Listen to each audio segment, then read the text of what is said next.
Welcome to the Midlife Pilot Podcast. We are glad you're with us. What is it like to become a pilot in your 40s and 50s? The challenges are unique for those of us in midlife, but so are the rewards. Hosts Ben, Brian, and Ted talk learning to fly, growing as pilots, and the joy of flying to destinations. The purpose of the podcast is not to teach, but to share knowledge and experiences of being a midlife pilot. Join the Midlife Pilot community and listen in every week. We are not CFIs or particularly intelligent, so if you want to learn how to fly, talk to anyone else other than the hosts of a podcast. Even this intro was too challenging for us, and we used a robot to do it. Okay, checklists are complete. Let's get the show started. Hello, and welcome to episode 152 of the Midlife Pilot Podcast, where we share the experiences and challenges of flying in midlife. My name is Ben, and I'm in Atlanta. Joining me tonight are my friends Brian in Nashville. Hello, hello. Hello, hello. And also our friend Ted in Portland, sir. How you doing? I liked how there was a delay. There was my name is Ben. Yeah. Anyway. I had to think about it. It's been one of those days. You had to look at his name tag. Exactly. Yes. I am. Yeah. Hello. Masking tape on your name. That's right. Tonight we're going to be talking about Mosaic Day celebrations and listener feedback. We just wanted to kind of go around the table and catch up on what we've been up to the last week. I've had a pretty fun last 3 or 4 days, actually, of flying. Lots of progress being made in multi, which is all going to get erased this week because of the weather. I have a coworker who recently got engaged, and he asked if I would take him and his new fiance down to Albany, Georgia for a separate engagement party. And it's always fun. We got cleared over the top of Hartsfield. I mean, it was clear and a bazillion miles. It was really a gorgeous day. It was smooth. They had a really good time. I really had a good time.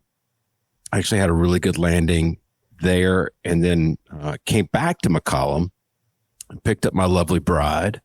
And there was a fly-in Gainesville, Georgia. That's Golf Victor Lima. And our friend Lord Alpha Juliet and myself was at the Angel Flight booth, answering questions, and cool. Had my second, maybe best landing ever with my wife in the plane. And you can email her, Brian. You probably have her number. You can call her and call me out if I'm lying. we have an active text thread with just basically like, what has Ben lying about now? Exactly. What was the event at Gainesville? It was just a fly-in. Had a bunch of airplanes coming in. They had food trucks, helicopter rides. Even though my landing was really good, I put it up in fly stow, and it gave me one of the warning messages because the helicopter was landing adjacent to the runway they were using, and it was too close for them apparently. But we saw them the whole time. We kept visual separation. It wasn't really a threat. So. But it was a lot of fun. That threshold in fly stow is kind of low, right? It's like if, within 30 seconds of anyway. It's exactly what it was. You're right. Yeah. The threshold is very low. Yeah. And then the last thing I'm going to mention that I kind of surprised Terry with, because I haven't done this with her yet, but I did a short field takeoff, and she had not experienced that before. And it was fun to kind of hear her reaction. I wish I had recorded the audio. So, and I'm starting to practice now for, the Music City Stoll competition next year. All right. Well, so how did Terry enjoy the static power? She was a little surprised by it. She was not a little surprised. She was very surprised by it. And according to FlyStow, I had a 450-foot ground roll. Oh, that's fantastic. Yeah. So, why were we there, AJ? To support Angel Flight. And I think he's giving me a hard time because he spent the whole day there and I spent like 2 hours there. So you had Terry with you. That works. Yeah. Yes, that's right. So what about you guys? Brian, did you get up, do any flying this week?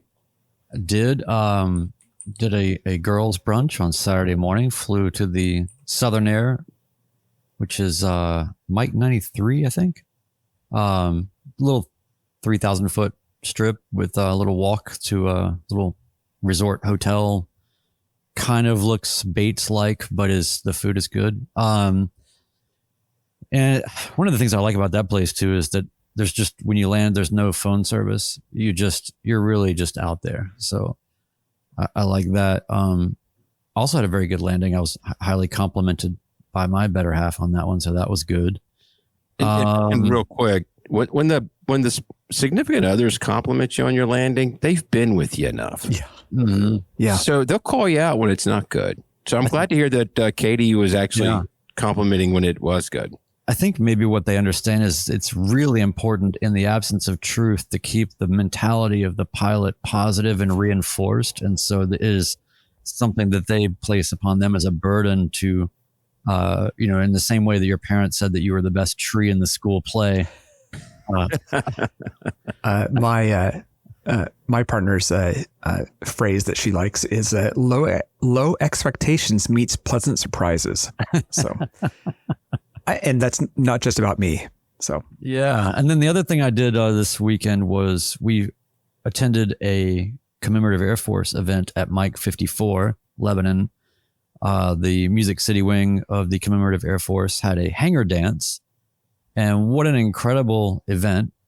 Probably 300 people there, massive fundraiser for them, all these airplanes on display. There was a Spitfire there, all kinds of cool stuff, amazing food. They had a 17-piece band in this giant hangar with swing dancing and all the people in period attire and everything. And it was just a really neat experience. And flew into there just as it was getting dark. So when we flew out of there, it was Katie's first pure night flight. And so that was cool. But one thing that did happen that I wanted to mention that was of interest on the way to this event, like I said, we were at dusk.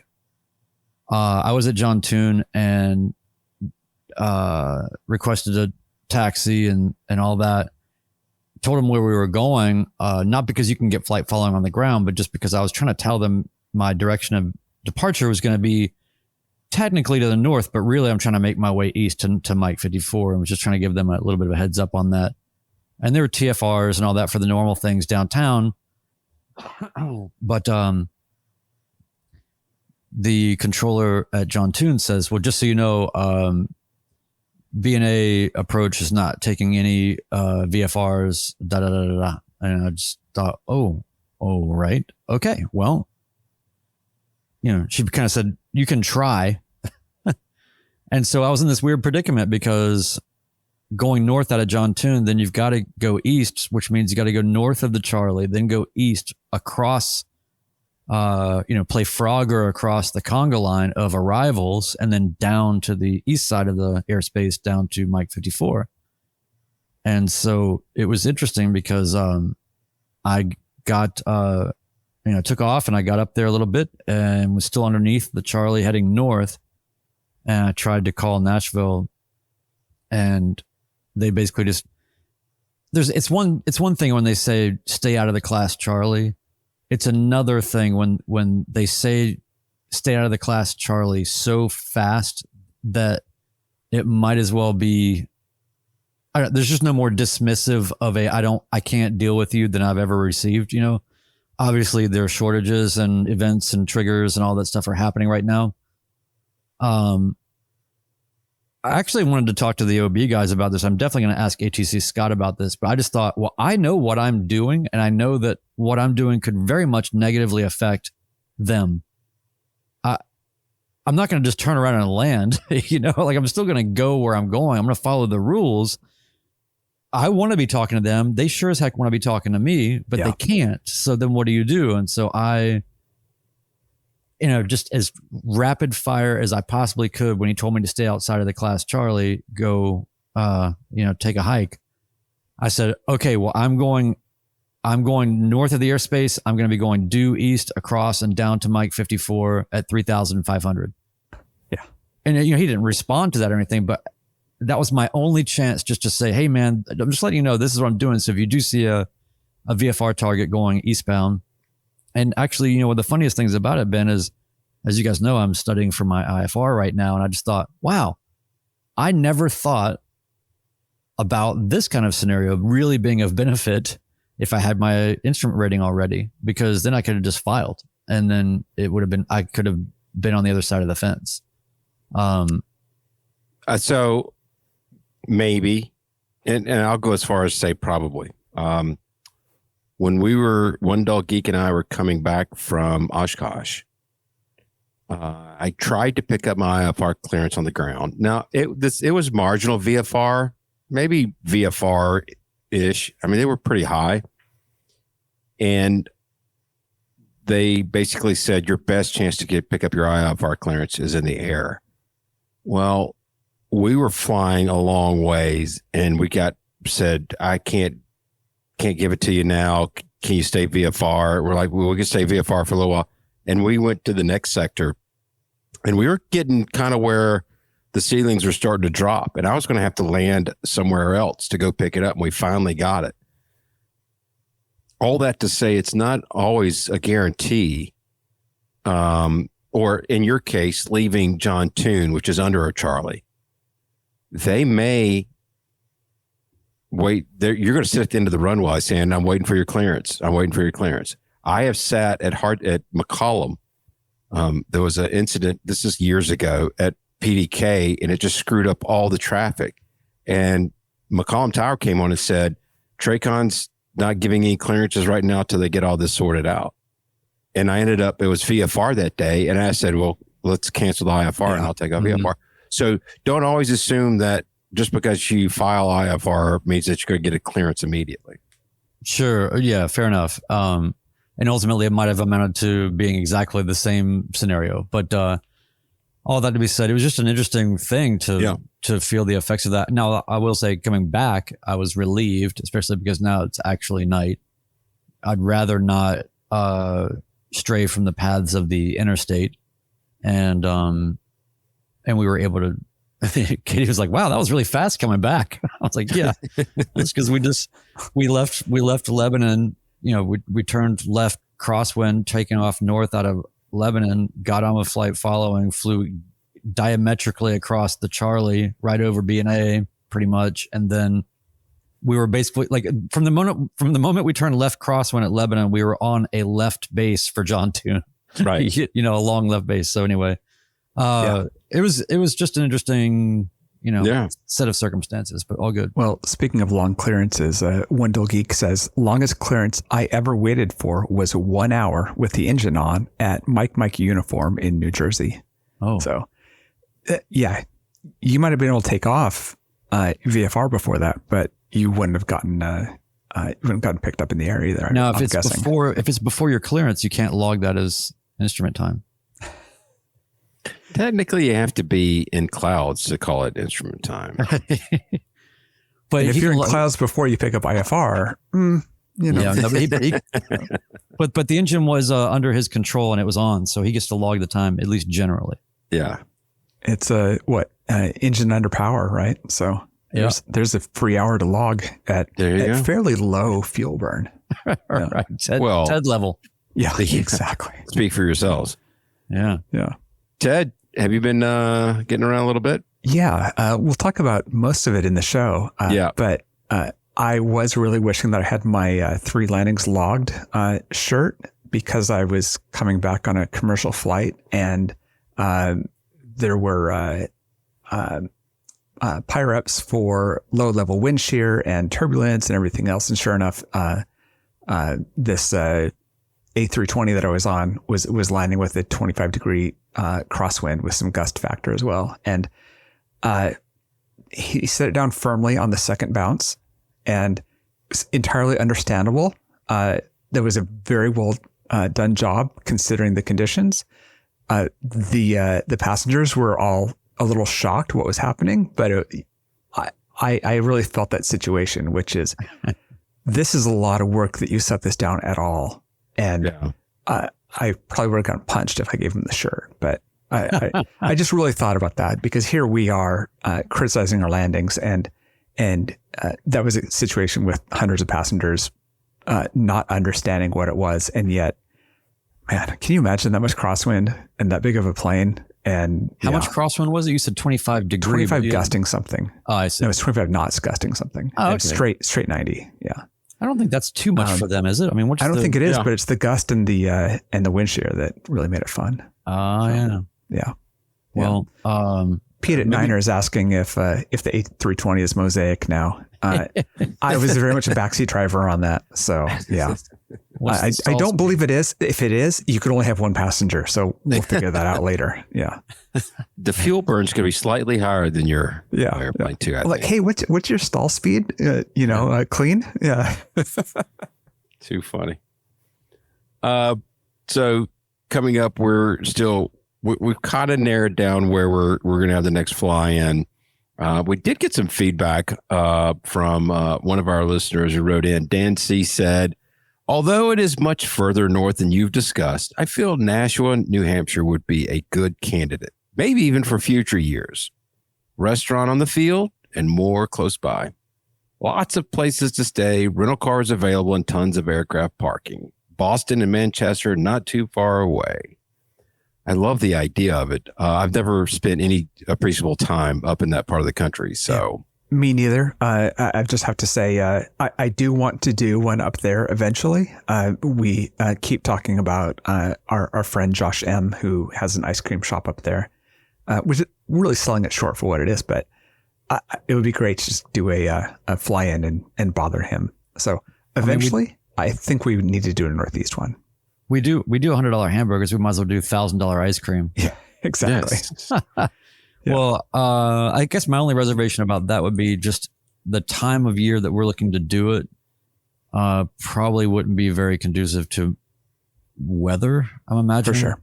Right. It'd be nice to be able to go up that way when it's a little warmer and no concerns of icing and such. Yep. And thanks for that, Dan C. We like the idea. Definitely. Yeah. Chris C., who is up in that area, says a fall fly-in New England would be amazing. And I have no doubt about that. And maybe we could do one in the fall. We'll see. Or a non-event event. Yeah. So those are the easiest to plan. Yes. Brian, do you want to hit up the housekeeping real quick? Yeah, we'll get our belly scrub out of the way. Join our Patreon community for Discord access and lots of exclusive content. Also, just to support what we're doing. This stuff costs money, so you can just do it for that reason too, and not even have to talk to anybody. If you want to be antisocial, you can still support the podcast. 10% supports Freedom Aviation Network's anti-human trafficking efforts, and for everything Midlife Pilot Podcast, feedback, merch, and more, visit midlifepilotpodcast.com. So, we've been seeing a lot of shirts get out lately this month, and I always am happy when I see that someone has bought the I flew all day and landed at the same airport shirt. I just get a kick out of that. But a lot of the isms that you have heard on this here podcast have ended up on t-shirts. Go have a look at midlifepilotpodcast.com. Thank you very much. So tonight, it's no coincidence, or maybe it's total coincidence, that we're on episode 152. And our friend Tedder, timestamp Tedder, was able to celebrate Mosaic Day, which was October 22nd. And for those who have not listened to any of our back episodes, Mosaic is the new rules that passed regarding pilot medicals, aircraft.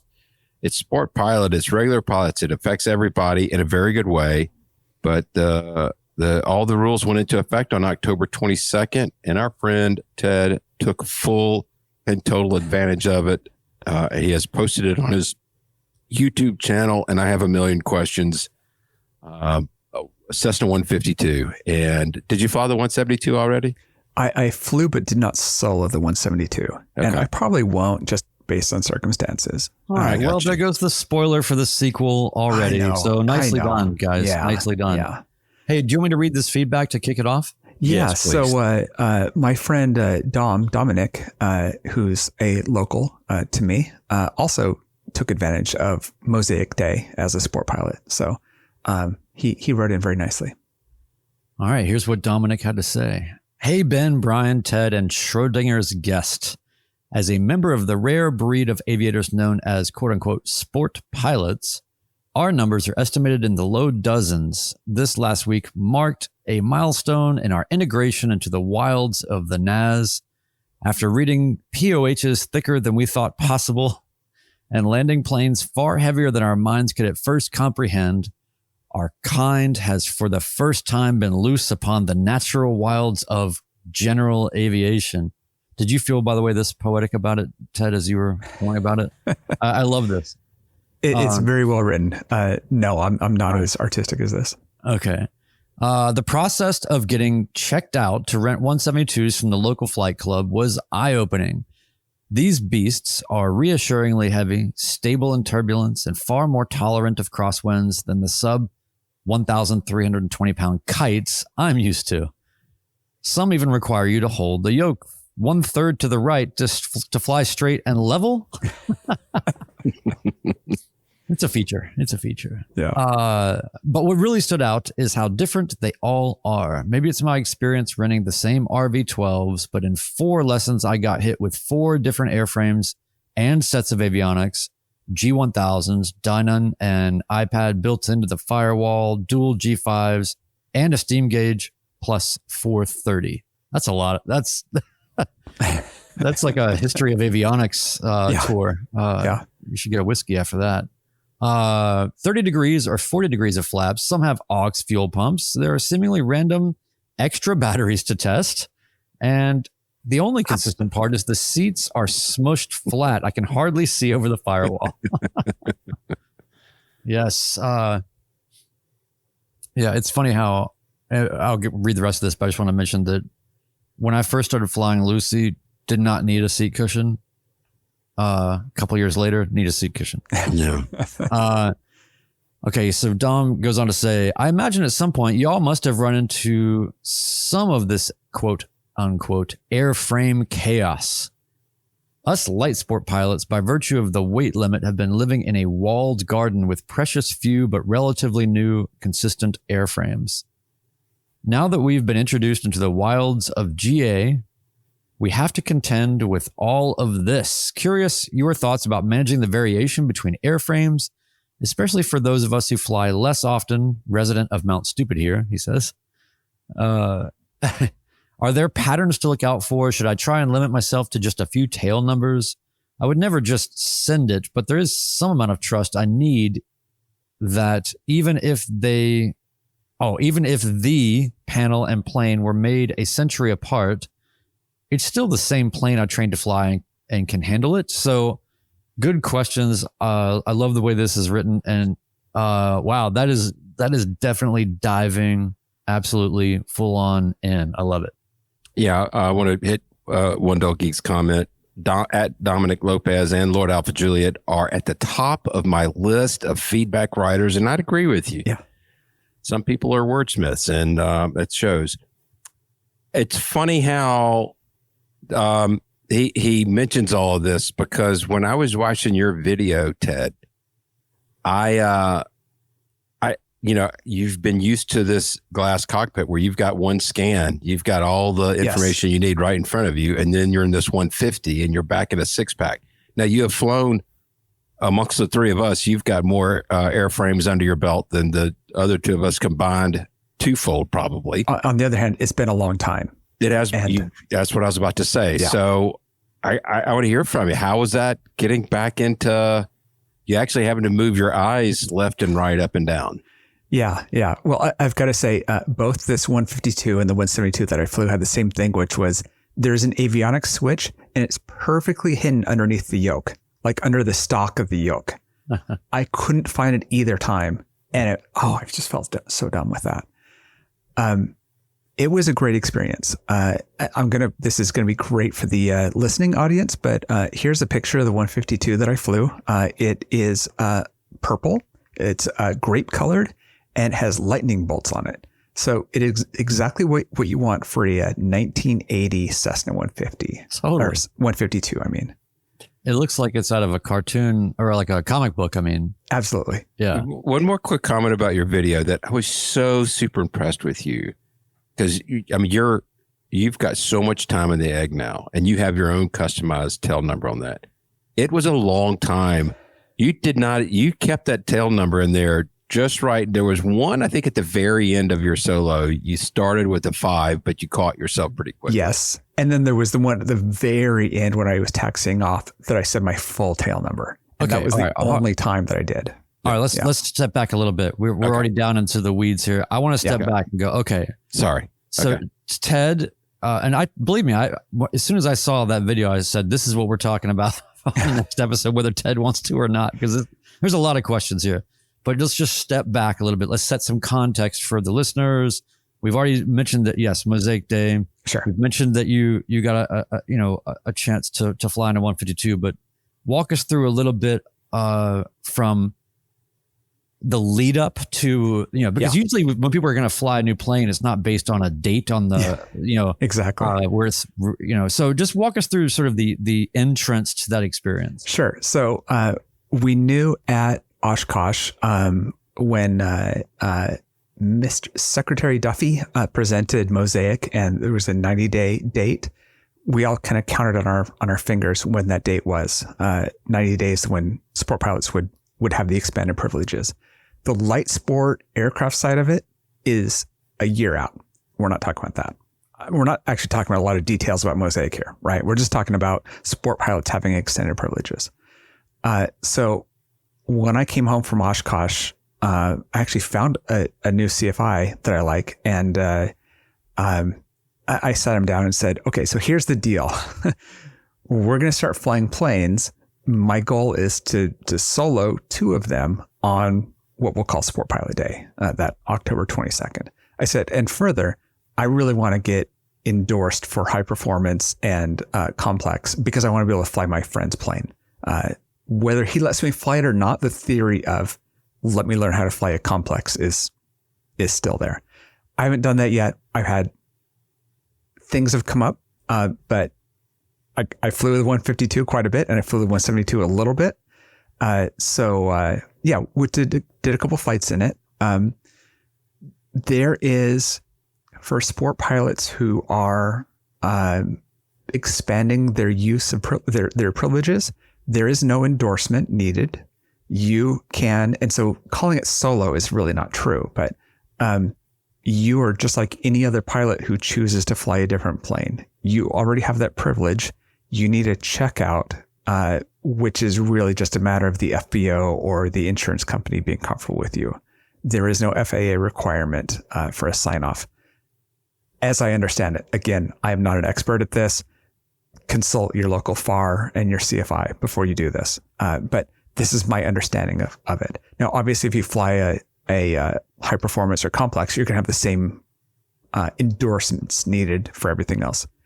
As far as flying a 152 is concerned, you get that quote unquote for free as a sport pilot. So, I flew a couple of them and I booked them for this day in late October. And the weather here has been, it's been northwest weather.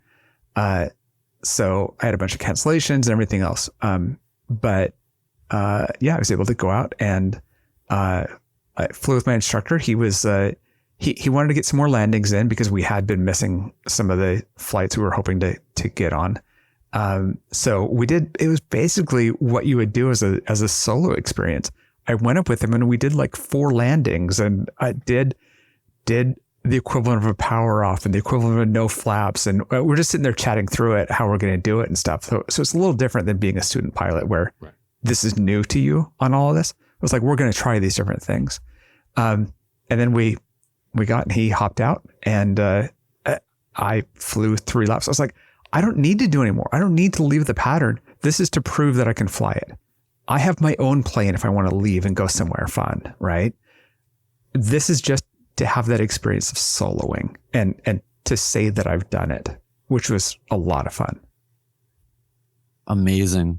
The mentality of all of that is so unique, like you said, versus a solo student. But one of the questions I have about that mentality going into the experience is, as a solo student type of pilot, you are on your toes, because this is, a lot. how do you handle the perhaps threat of false confidence because you're so familiar with the act of just flying a plane? Right. But it's going to be the little things that get you in a scenario like that. It's not going to be, something that a solo student would maybe be had by. Well, and that's part of what I was looking forward to, is breaking those habits and those abilities to feel like you're a great pilot because you're in the exact same plane. I haven't looked at a shutdown checklist in years for my plane. It is simple. There is no way to mess it up. Once you know what to do, right? Just press and hold the power button for 3 seconds. Yeah, seriously. Yeah. All the switches are where you expect. So yeah, it's simple. And with no mixture, right? Like, yeah, it is just turning the key off. So, the first thing I did, no surprise, was get checklists for these planes. They don't keep them in the planes at this school, which is really annoying.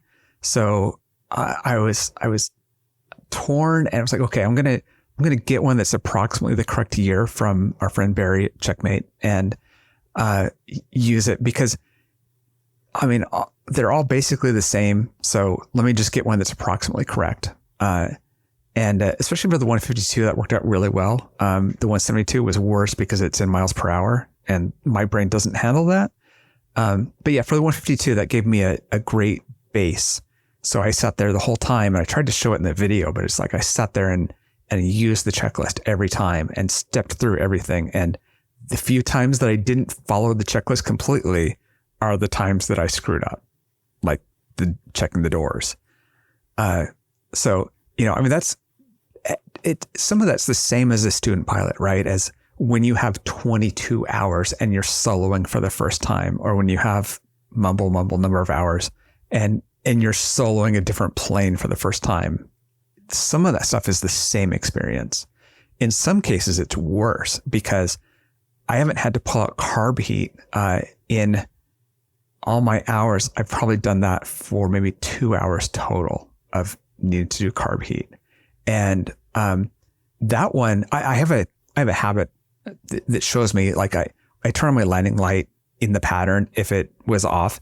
And that's one of the ways I can tell when I landed, if I actually followed everything, is if you land with the landing light off, you're like, okay, well, this is no harm here, but this is an indication that you could, if you had a retractable landing gear, you'd be in trouble here, right? And I had the same thing with this of landing and doing a touch and go, going to press in the carb heat. And be like, all right, didn't press in the carb heat. And this plane has a recent history of carb icing. So this is me. And that's probably something that's worse as a more experienced pilot than a student pilot, is that habit is so ingrained in me.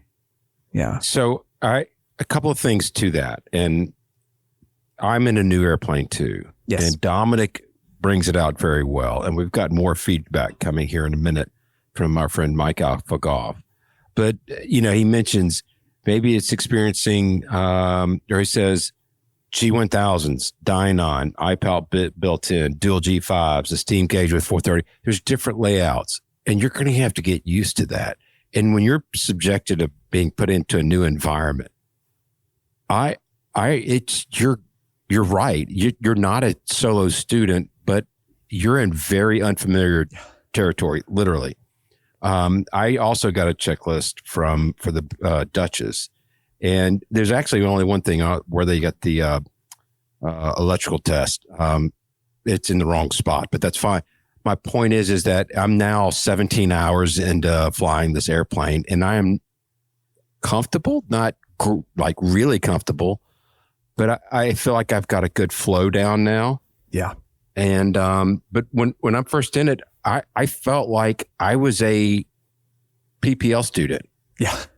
Yeah. Because it's just so unfamiliar. And when you get into a new airplane, you're going to have that feeling. So while you're not a solo student, you know what an accelerated stall is, you know what not to do. It's still new territory. I feel like we would do better in an engine out scenario where you land in a field. We're also much more likely to have been the cause of whatever it was that caused an engine out and land in a field. Right. Because the habits aren't built, and you're not you're not used to checking everything. Right. Yeah. So per Dom's feedback, he asked, should I try and limit myself to a few tail numbers? And I don't know, you guys might have a different point of view, but after hearing all this and just imagining what my own experiences have been, I feel like the answer is yes. Limit yourself. Really just take the time to absorb fully because that's how you're going to build your primacy with that particular aircraft and kind of get that more ingrained. It's sort of like the, I don't know what the real answer here is, but people say that multitasking is a mythology, right? And that you're really just partially understanding or doing a lot of things at once. And maybe there's something to be said for that. But it seems to me like I can appreciate the excitement level. I mean, he said in this message at least 4 times into the wilds of GA. It's like it's palpable how exciting this is for Mosaic pilots, and I totally get it. I mean, if I had some sort of like he posted as a walled garden, things that don't require endorsements that I just for some reason have not been able to fly. I can see. I don't know. I suppose there's the stigma a little bit too, right, Ted? Where it's kind of like, cause your little name tag here tonight says I'm a big kid now, Yeah. There's a completely false stigma around sport pilot being kind of lesser pilot. Yeah. And that is just absolutely not the case. And if anything, what he's talking about is, wow, these planes kind of fly where you tell them to fly them, and they don't respond to every tiny little breeze in such a dramatic way. So I don't know, everybody's got their own, it doesn't matter what you're flying. We're all pilots here. Yeah, for sure. I want to respond to your point about Dom's question, but more to the point, Fireman Houston said in our comments, and I thought that was so spot on, whatever cert Mr. Ted has, he has done more flying than some commercial certificated pilots. Ted, you are an inspiration. Thanks. I partially agree with what you're saying. I think it's where you are in your journey. I think if you have 2,000 hours or 1,500 hours and you want to get experience in other planes, then go for it, because you're going to have some commonality with all that much time. But if you're under 500 hours or you're just a newer pilot, I think that process of learning new planes is good to stick with one for a while and then go on for it. So, Ted, do you want to hit? Next comment? I mean, I think we all have the same agreement, which is there are a lot of planes and they're all 172s or 152s, but everything inside of them is different. Definitely, it's okay to limit yourself on those. Choose the one that your brain is comfortable handling. And this is as a VFR pilot. I can't imagine as an IFR pilot, it's got to be so much worse. But no matter how many hours you have, limit yourself to what you're comfortable with and expand from there. Don't assume that you should be able to get in 4 planes that are completely different and be completely comfortable with them. It's like if you just get off a diet and you go to 31 flavors. It's like, no. You don't have to have all of them immediately. Yeah. All in one scoop. Yeah. Well, let me hit Chuck's comment here. He said, how much heavier did they feel handling? Having flown my friend's Remos, which leaps off the runway at 40 knots, I'm looking forward to trying my school's 172. Well, I've got to say, it's actually slightly devastating, but I buttered almost every landing in both the 172 and the 152. They're so easy to land compared to the Egg. I forgot. I knew the Egg had a reputation, and you do kind of drop it in with the Egg. Even the best landing, I've probably buttered it 1 out of 100 landings. And at this point, you can't say that's skill, right? Like, isn't that why they call it Landomatic? Yeah, exactly. But yeah, I mean, the one even a terrible 152, it's so easy to land. It's so comfortable. Now, the one landing I had that was bad, I just flared like 10 feet off the ground. And it turns out that when you stall a 172 at 10 feet off the ground, it's not going to be the smoothest of landings. But even that would have passed a check ride, that landing. So they're they do feel a lot heavier when I was out doing maneuvers in them. I hated it. It reminds me of driving an old pickup truck versus my plane, which is a Miata. You don't have to move. You just have to think about where you want to go with a light sport plane, because they're much more modern. They're designed with modern wings. Yeah. So they're fantastic. On the other hand, switching between them is really not that big a deal. I thought, and I was having a conversation with someone recently about this, but going between a stick and a yoke, no big deal. That seems like a big difference. And I've had this experience in the past, and even going to the stoke of the Cessna 162, there was zero brain power involved with that. That is the easiest thing you can do.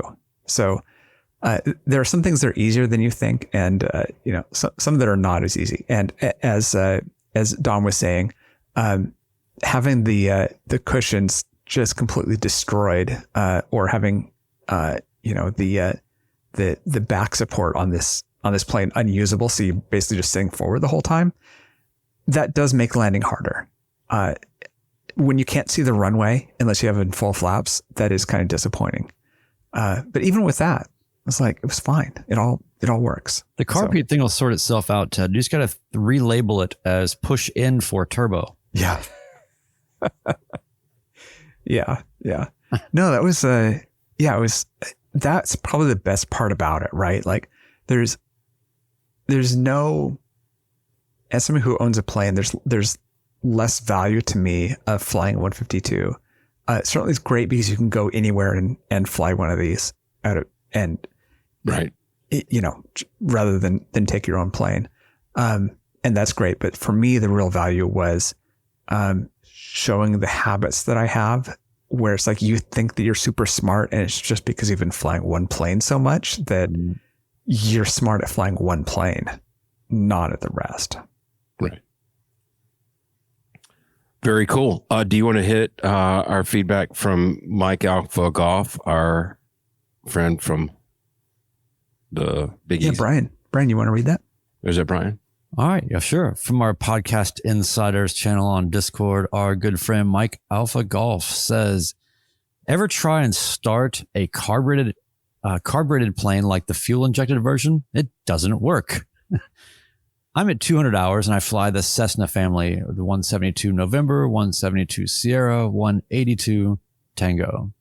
They all have similar but different engines, weights, ranges, and V-speeds. Some are fuel injected, others are carbureted. The 182T has an old school G1000 without WAS. The 172N has WAS and a 6-pack. The 172S had a G1000 NXI. It's a total mix-up. I think it would be easier if they were just wildly different planes, a Lancer and a Carbon Cub. Well, that's, I don't know what that. He's not wrong. But yeah, he says, I can't start or shut down the planes without looking at the checklist and reminding myself which one I'm flying. Failure to do so will result in inadvertent expletives and costly bads. For sure. Yeah. Yeah. That is a funny thing though. It's like, airframe versus avionics and how those things relate and where your eyes have to be and what you've got to get used to. That stuff really matters. I remember how much it tripped me up flying just 172s in my PPL training when I, about 6 or 7 lessons in, all of a sudden flew a different one that the tachometer was on the far right side of the panel. And just that alone, at that stage was, oh my gosh, I don't know what's going on. So anyway, yeah, that's intense. I guess it's self-correcting. If you can't start it, then you don't have to worry about flying it incorrectly. Yeah. In the Duchess, it's got a normal directional gyro, and I always forget to set it because I haven't had to do it in 1,200 hours. What do you have in the Beast? It's the Sandell electronic HSI. Oh yeah. With the projector bulb in it. That's exactly right.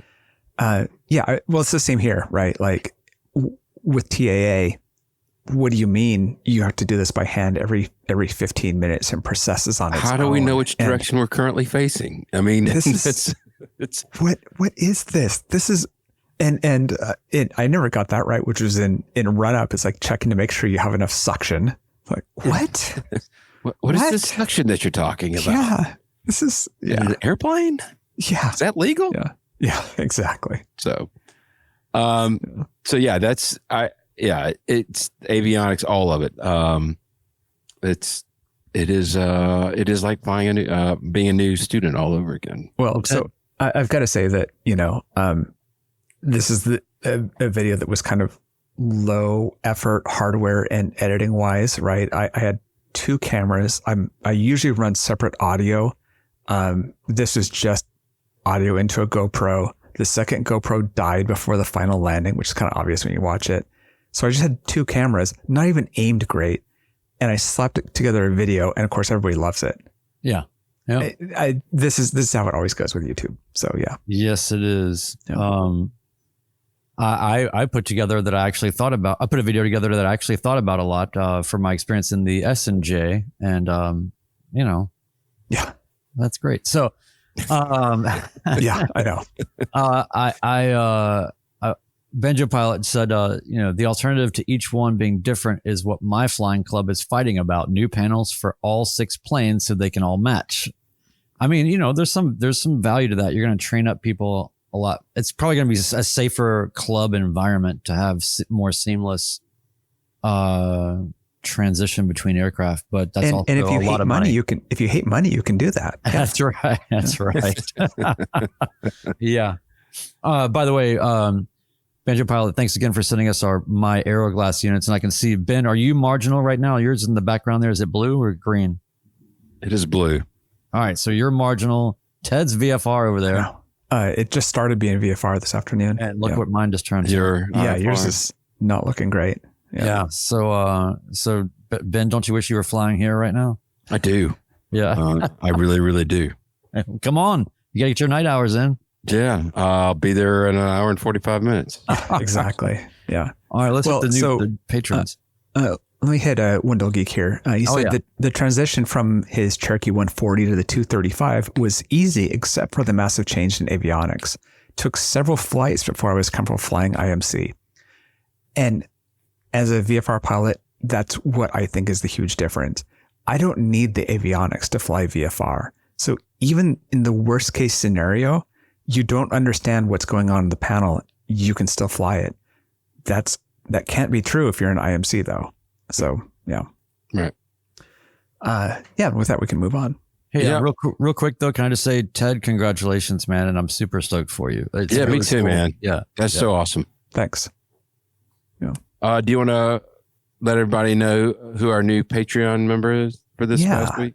Yeah, so we have a new Patreon this week at the Beast Stole Kit level. That is Mark G. That's Mark with a K and G with a G.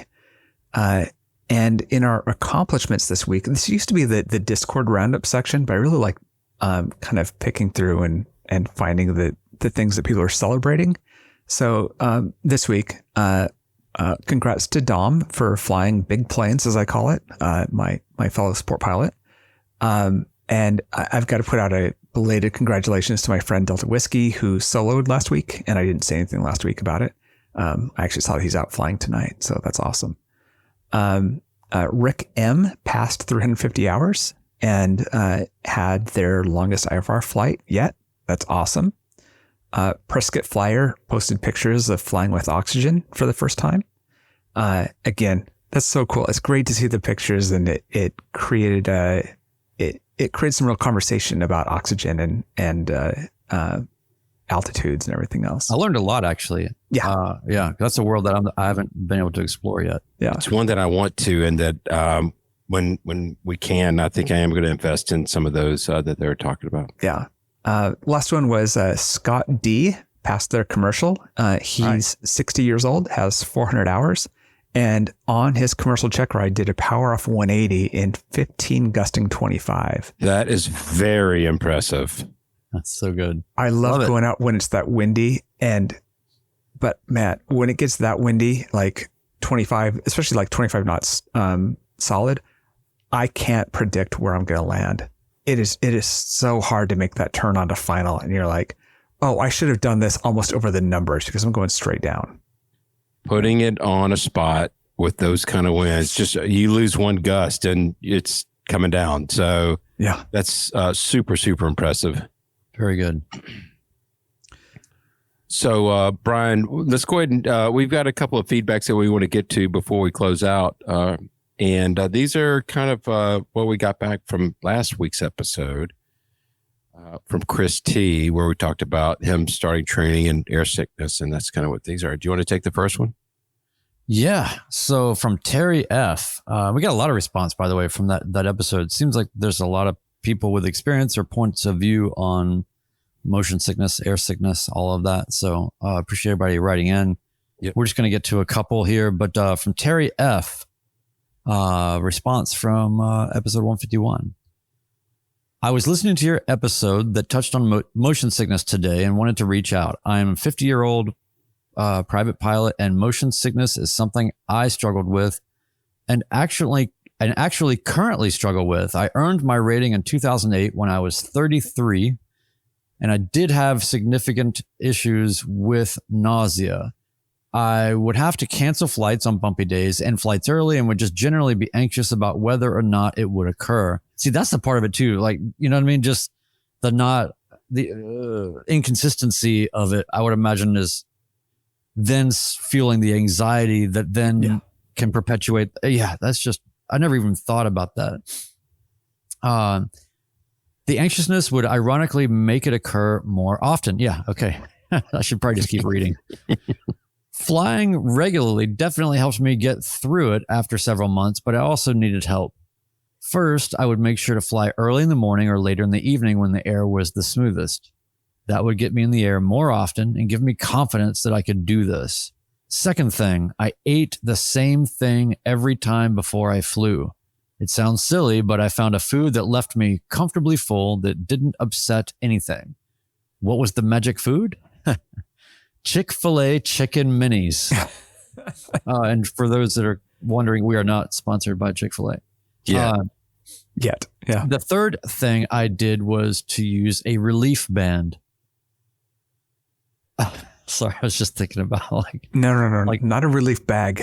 Yeah. No, it was a relief band. I was just thinking about like a band that plays at Farm Aid or something. But okay, all right. So the third thing I did was to use a relief band. It looks like a watch and gives you an adjustable electrical stimulus to your wrist on a nerve that helps with nausea. It worked well for me, and I continued to use it when anyone in my family would fall ill. Here's the catch, though. There's always a catch. Here's the catch, though. After working through my issues, I had a long break in flying. When I came back to it, my motion sickness problem was actually worse. I was sick for 3 days after one particular flight where we did several accelerated stalls, steep banks, and aggressive turns. 3 days. That's crazy. I didn't have my relief band and flew on a basically empty stomach. It took several weeks before I even wanted to think about getting into another airplane. I'm currently trying to work through my biennial and I guess they're now just called flight reviews, and had to end that flight early as well due to issues. Sounds like doom and gloom, but my previous experience gives me total confidence that with enough exposure, I will get used to it and overcome. Remember, even Bob Hoover dealt with motion sickness. See, now that's, come on. Chuck in the comments is suggesting a reason to go with the Chick-fil-A minis. Perhaps choosing what food you go with is what tastes the best coming back up. So there are choices on how you do this. So my friend Elliot Cox told me when I was going for a ride in the L-39, he said, eat a peanut butter and banana sandwich because it tastes the same coming up as it does going down. So what would qualify as the food that does not work that way? Chick-fil-A, I'm going to go ahead and tell you, good grease. That's why it works so well. That grease somehow just settles the belly. And I agree with Terry F on that 100%. Right. Well, obviously he had a long break in flying and he forgot to have a little bit of food and to treat everything correctly. She forgot what she'd learned. And that probably made it worse coming back. Right, right. And so thank you very much for sending that in. And there's a lot of people, we've got, like Brian said, there's been a lot of people that have faced this situation. And I actually did get to meet Chris T last week for lunch. Awesome guy, and I told him it's one of these things that maybe it's just, you might have to push through for a little while and get your body used to it. Yeah. We want to hit one other feedback from, is it okay if I read it, Brian? I'm going to try to add a little energy in on this one because I know, this comes to us from late blooming pilot David B. He says, he said, reference air sickness. One of the reasons I never indulged my dream to fly until I was in my 40s was fear of air sickness. I was the car sick kid of the family. Most memories of Sunday drives involved looking into a bucket. Oh. I'd be sick on dizzy rides, boats, and small planes, etc. When I started learning, I found, as you mentioned on the show, I'd get queasy when the CFI took control. I threw up a couple of times, including in my first CFI's headset back. This is the fastest route to solo. Notice the use of the phrase "first CFI." I think that was done on purpose. He goes on to say he was very good about it. Young guy, by the way, great instructor. My logbook early on has plenty of 0.3 hour entries. I tried different tricks like wristbands and ginger tablets. They didn't work, but over time, I just got used to flying. And even after I don't fly for ages, I'm still good. Oh, and I don't make the mistake of not eating before flying, thinking it will prevent throwing up. If you do anything that gets adrenaline into an empty stomach, you'll bloody know about it. Cheers, our friend down in Melbourne, Australia.